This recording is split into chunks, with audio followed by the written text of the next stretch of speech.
which is the public apology perception conundrum, right? Like we live in a society where people don't really apologize. The United States government bombed a school in Iran, killed a bunch of girls, and they're still kind of being like, I don't know if that was me. Guys, Most conversations about connection tell you what to think. But are easy answers ever enough? I'm Keith Richardson. With my co-host Gerren Taylor, this is More in Common. Honest conversations about what keeps us apart and what doesn't have to. Come think with us. don't dodge it. Just say it again. Say it again. You're You cute, think I'm Gerren. cute. You're cute. I do. I love it. Oh, I was recording accidentally. I didn't even know. I got once told on a YouTube video of mine that I created that no longer is public, that I look like a poor man's Jake Paul. Have we ever talked about this? You I have don't know how mentioned I this feel before. This about one that. stayed with you. Yeah, I don't know how I feel about that. I don't think so, but Oh, I certainly don't have poor Jake Paul energy. That's for sure. you're way too, like, I don't know, normal in a way, you know what I mean? Like, not in a bad way, but, like, Jake Paul's he's kind of a weirdo, when you think about it. Yeah, But yeah. that's what works for him. That's why he is who he is. Kind of piggybacks off of our last conversation relative to what if you get it wrong in your necessity evaluation to the other person? What comes next? And with that said, you're Gerren Taylor, and I'm Keith Richardson, and this is the More in Common podcast. Wait a second. Right? I You did got it. me again. I stole it.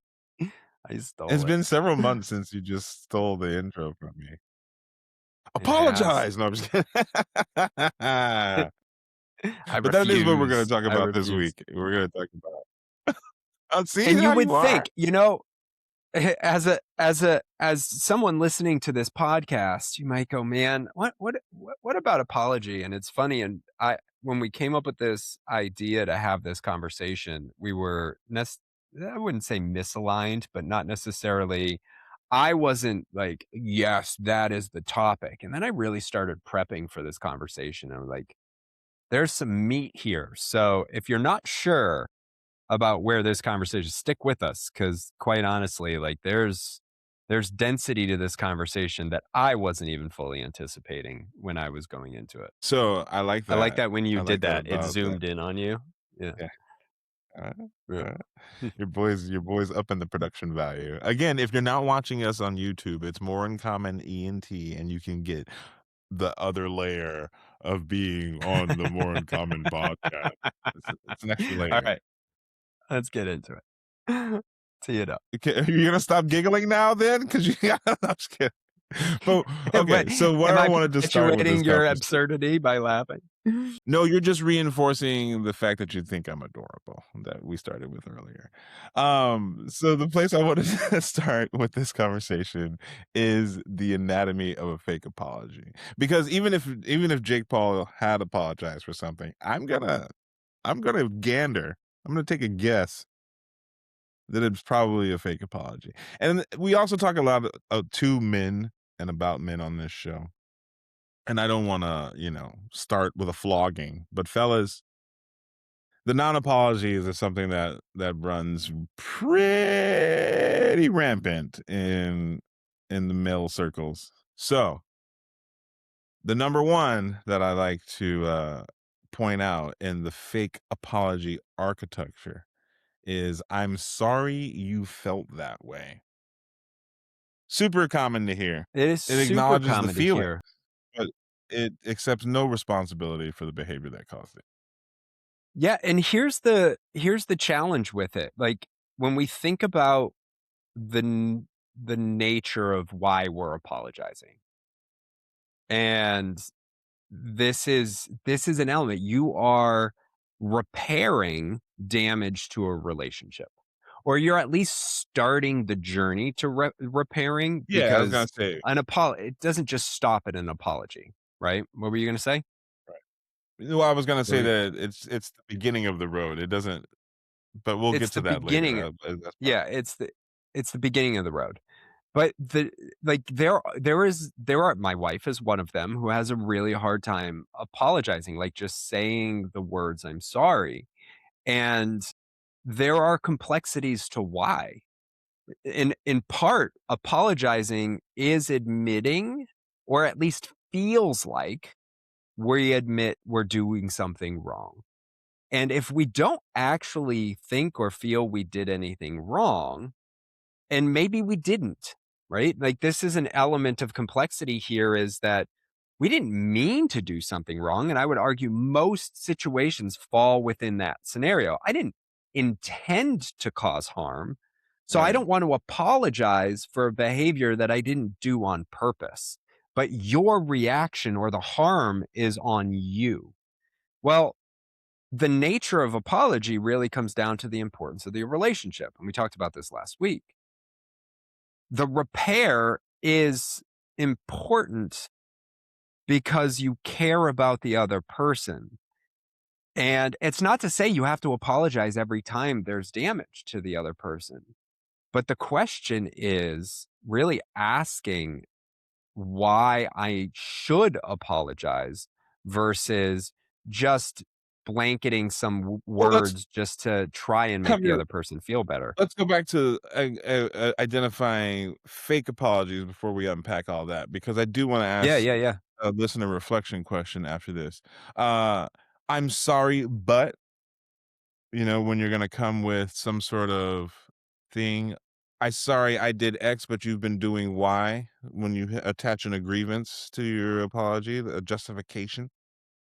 One of my other favorites, "I apologize if anyone was offended by," because it makes you sound like you're really not trying to do it, but it also still doesn't accept any sort of accountability for what happens.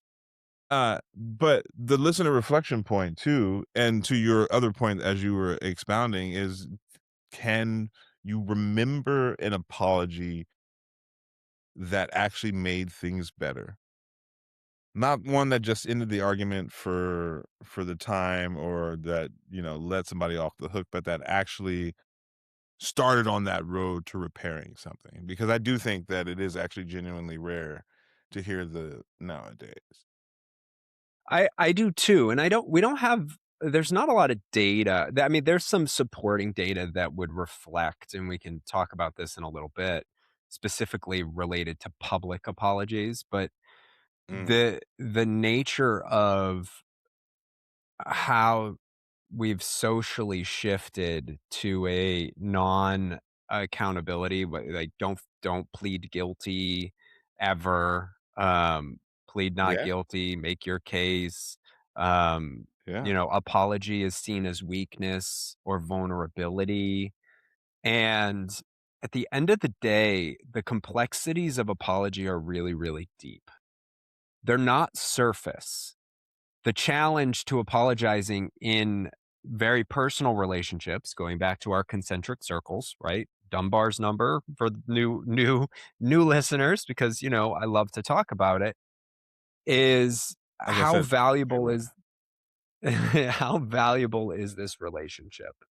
And am I struggling to apologize because my identity is wrapped up in this idea that you don't apologize because it is weak, or Right, you don't take account of, you don't own your mistake in an apologetic way. You own your action, but you don't apologize for that action. And the reality is, what we're apologizing for is the damage that we caused. And it's not to say, I'm sorry you feel that way. It's, I'm sorry about my actions in a way that is meaningful. But it's also recognizing, hey, look, I'm not sorry about what I did. It sucks that you feel that way as a result. And what are right, we doing in that situation? We're actually inadvertently reassessing value alignment. Is my action value aligned to me? and it's clearly not value aligned to you. Are we in the right social, like, are we in our inner circle? Is this the right dynamic and relationship? Now, that's not every apology, but I that's think part of the complexity. Go ahead. part of that goes back to the do you wanna be right or do you wanna have a relationship question too? I think that a lot of people will kinda shield behind that part, in fact, in order to couch the apology to not seem or appear wrong about the premise in the first place, even though I always say impact over intent in that sense. But I want to examine too something that I thought about in relationship to what we often talk about or things that we've often talked about on this show is the distinction of a person's emotional state even when apologizing, right? Like the shame versus guilt question for a person who's apologizing. And you're nodding your head, so I'm definitely thinking Yeah, you've got a lot of I thoughts was on this. But I was going there next. oh, look at that! Look at this. Shame versus guilt in apologizing. The difference between thinking about I'm fundamentally bad and you're repairing your own suffering and your view of yourself, as opposed to saying that I did something that didn't align with who I'm trying to be or who I want to be. That makes it so much easier to form a good apology because it's not about your identity as a bad person. You just did something that fell short of where you want to be in that moment. Yeah, and in a way, you're almost apologizing to yourself, right, for acting out of character. Um, but there's an element, and I'm so glad you brought it up because this also speaks to some historical episodes around emotional awareness and the importance of emotional awareness in all of this. Is guilt is an acknowledgement that I did something wrong because I feel guilty. I clearly did something wrong. But the question is, what defines the parameters of guilt? And this speaks to the complexities of apology. Often it's our social ecosystems and our personal identity. But the social ecosystems are the ones that establish social parameters so that apologizing is apologizing for a shared value or a shared expectation that one person violated. And in our 2026 ecosystem, where I grew up in New Hampshire, with my family, French Canadian, far away from Ohio. My wife grew up Italian in in Ohio, and then we meet in Chicago. She went to school in California. I went to school in Indiana. I like all of these things have created different social expectations, most formative where you grew up. And now you're bringing those together and in that, and this is just from a relationship dynamic, the expectations of what I experience as a necessary apologetic behavior isn't necessarily aligned with my wife's expectations of an apologetic behavior. And what we don't do is reset those expectations. They get reset through experiences over time because no one's going to sit around the dinner table and say, okay, what are the expectations of behavior that we're going to apologize for going forward? They just Right. happen.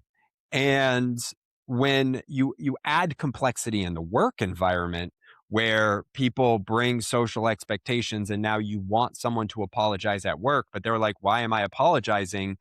Because now you have this new set of social expectations that haven't really been drawn or you're not really sure about yet. And it creates that internal tension.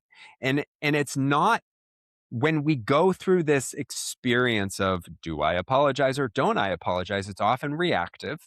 It's often based in our limbic system again, like our emotional response. So we're Always. tying this to a lot of different things rather than truly evaluating does an apology, whether it's for you or not, like Does it serve to repair this relationship to make it stronger and keep it going forward? But I do think there's something you touched on earlier that's important to bring back up, which is the public apology perception conundrum, right? Like we live in a society where people don't really apologize. The United States government bombed a school in Iran, killed a bunch of girls, and they're still kind of being like, I don't know if that was me, guys, right? Or, so many restaurants where something racist happens and they're like, we strongly condemn the occurrence of this, like absolutely absolving themselves of accountability while still using language that sounds like apologetic or sounds recalcitrant, where there's an SAT word for you. But it doesn't actually do anything to move toward repair. It doesn't actually change policy. It doesn't actually accept accountability. I mean, dodging accountability in a lawyerly statement is the American way at this point, right? Like, I feel like it should be on the money. And we I talked didn't about do this a nothing. I couple didn't of see weeks. nothing. Yeah, and we talked about this a couple of weeks ago about trust. Trust degradation has been wildly reported because, part of trust is accountability. And an apology isn't the end of it. It is the repair work that has to happen. So if you're an institution and you apologize and then you change policy, that starts to repair the friction. But to your point about public and like going into our concentric social circles, in the world where we're connected to millions of people, there's this weird thing that happens, and this is reported in some psychological research. An audience feels a stronger connection to the performer. Let's say it's an athlete, let's say it's an actor, let's say it's a CEO, than they do you. And so their responsibility, their feeling of responsibility for you is very tied to economic output, share price, all of the customer behavior, but it's depersonalized at that point. So it makes it harder for us to really see. And not only that, you've got a million people who all have a different perception of what a good apology is. So you're kind of stuck between a rock and a hard place. It's not to excuse it, because there are absolutely good public apologies that actually repair the underlying consequence. But it is also complicated, and it should be mentioned, right? That this isn't a simple binary, you apologize and I forgive. But it is an element to explore. Like the apology is not simple. It's not binary, So let's do and two our things. social scale is also makes it very difficult. Let's do two things with that. We're gonna identify the elements of a real apology now that we've discussed exactly what it's not and how we get into that. And then we're gonna go and unpack more about exactly what you were just saying, about apology versus reconciliation. I do want to touch on real quick before you do that why this matters. What is important about apology, right? There is some Yeah. research that, and I don't want to draw a direct line. Apology is the first step. We've said this several times, and I want to continue to say that. It is not the repair. It is the first step to repair. There is a researcher, last name Worthington, that came up with the REACH model, which I don't remember exactly what the acronym stands for, but this is about someone repairing their own, um, I don't want to say trauma, but their own forgiveness. It's a path towards forgiveness. And when we have a genuine apology, when we receive a genuine apology, things happen to us neurologically. Our cortisol levels go down.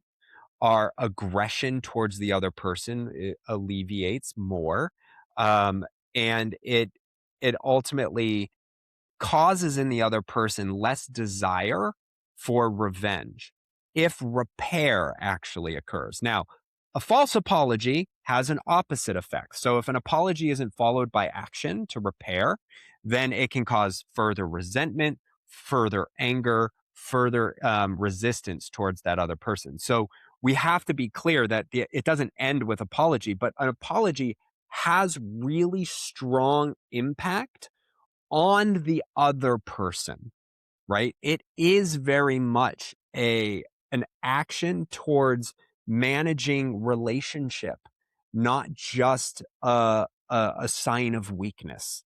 Like it is sociologically, evolutionarily a physiological response when someone owns accountability and takes that first step. So Yeah, yeah, let's go back to the elements of the real apology so that people can identify those things that are happening to them and then why, right? Like acknowledgement of the specific behavior, naming the specific behavior. I'm sorry I said X in front of your colleagues. You know, the specificity there is the accountability. the Taking ownership, specificity, not is the accountability, right? Taking ownership, the apology, and if you have a grievance, they need to be in separate conversations. It's not, "I'm sorry I did that. I was having a difficult day," or, "I was also going through this that day." You gotta save your grievance for another part of it. It doesn't need to be part of the, apology. Impact recognition, acknowledging how you've impacted, not what it cost you. So, not just saying, "I'm sorry I said that, I felt terrible afterwards, but I'm sorry I put you in that position. I'm sorry I contributed you to feeling that way." Non-repetition, as we were talking about earlier, a commitment to not do it again, because what is an apology if you're just gonna repeat the same behavior? Otherwise, it's just a social transaction. It's just a hidey ho.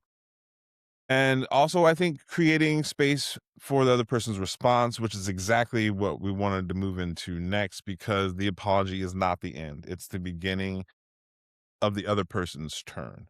It is the opening of the door to repair.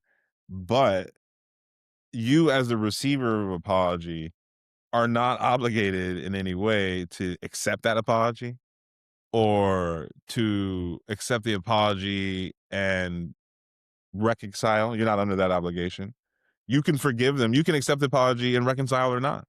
Or you can accept the apology and even in the intent and full repair, accept and acknowledge and be aware that your relationship won't return to the same trust level that it once was if you're rebuilding that trust. So the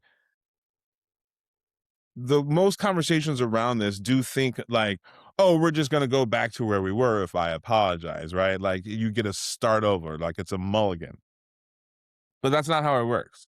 And you, as an apologizer, also need to be aware and accepting of the fact that that's not how it necessarily works. Like, getting back to how things were is not a promise, it's not a guarantee.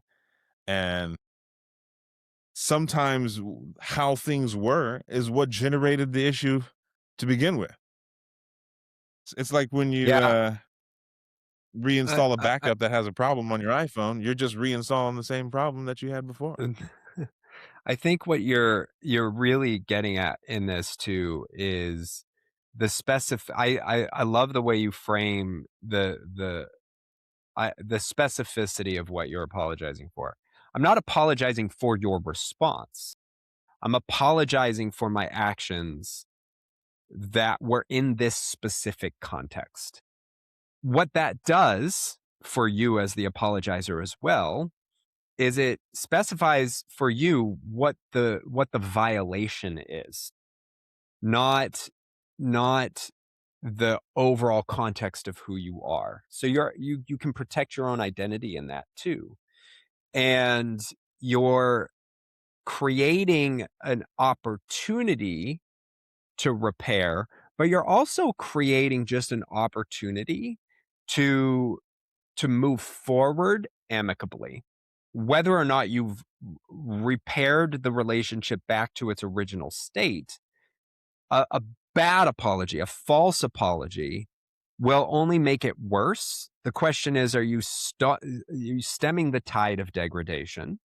And then are you going to demonstrate over time that you're not going to do it again?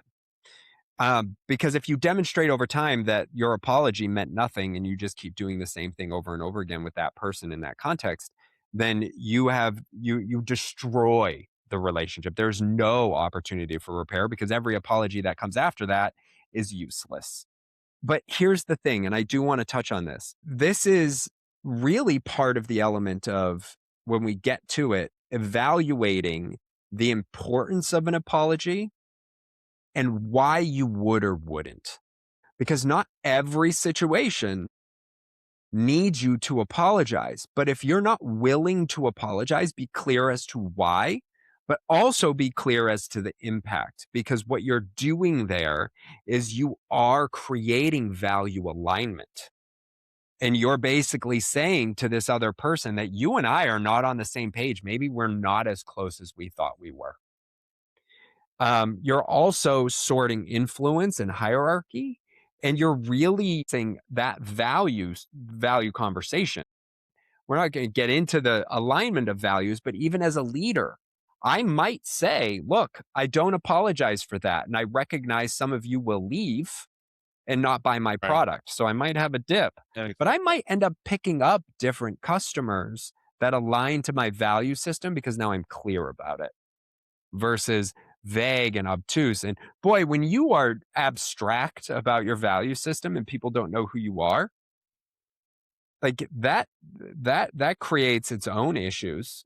And an apology yeah. helps anchor that in a lot of ways. I don't know why that particular thread of the conversation made me think about the United States as a whole, like kind of lukewarm, never really apologizing for slavery. Like it was, I want to say during the Obama era, there was a couple of legislative like things that were passed that were like on paper apologizing for the institution of slavery, but not really like you can mention, oh, slavery was probably not great, Jim Crow laws, the subsequent lynchings, blah blah blah, like all that stuff was probably not good.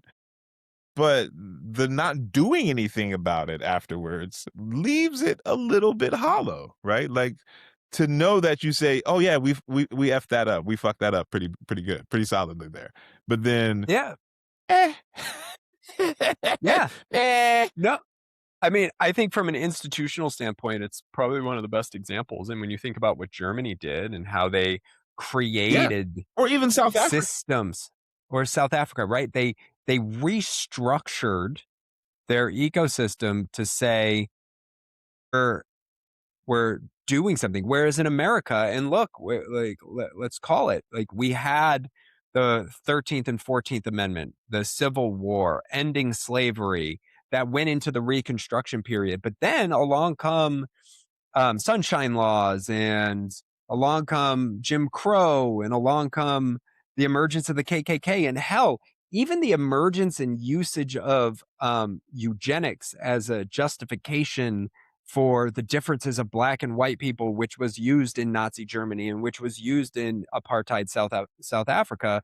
Like, as a nation, even though us as individuals weren't part of that, there is a reason people clamor for reparations, because you might disagree with the mechanism, but there is an acknowledgement of But damage, look at the and root now of we're the looking word: for repair. repair, repair, right? What is the apology without the repair? And a real apology, to be honest, is one of the hardest things that a human being can do, because not just it requires you to say that you're sorry, but because you have to it requires you to hold the other person's pain that you probably caused, right?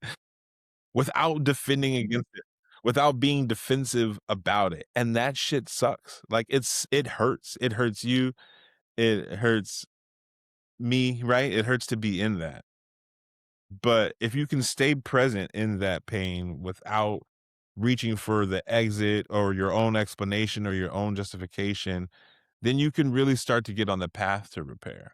But most of us really just haven't ever been taught to do that. So we do this version that makes us feel less bad and call And it the that's it. same thing. And that's it. So we'll leave you because we're at time, and like I told you, this can go on and on and on, and we can have a longer conversation about it. in the spirit of our timing, look, the instant response, that limbic system emotional reaction, is not the time to evaluate whether or not you should apologize. It's okay to say, can I take a moment to just think about this situation?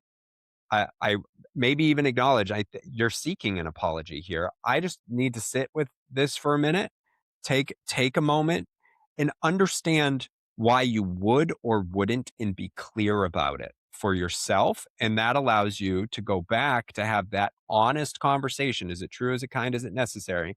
And really explore the apology in the situation and understand the outcome that may come from it, whether good or bad, but starting with a true, honest evaluation of the apology and why you need to for repair of the relationship, or why you don't need to. And that will probably fray the relationship, but at least you're clear about it going forward, right? No, just kidding. But yeah. No, I mean, I know genuinely, it was it's we always say on this show, this stuff's not easy. It is hard.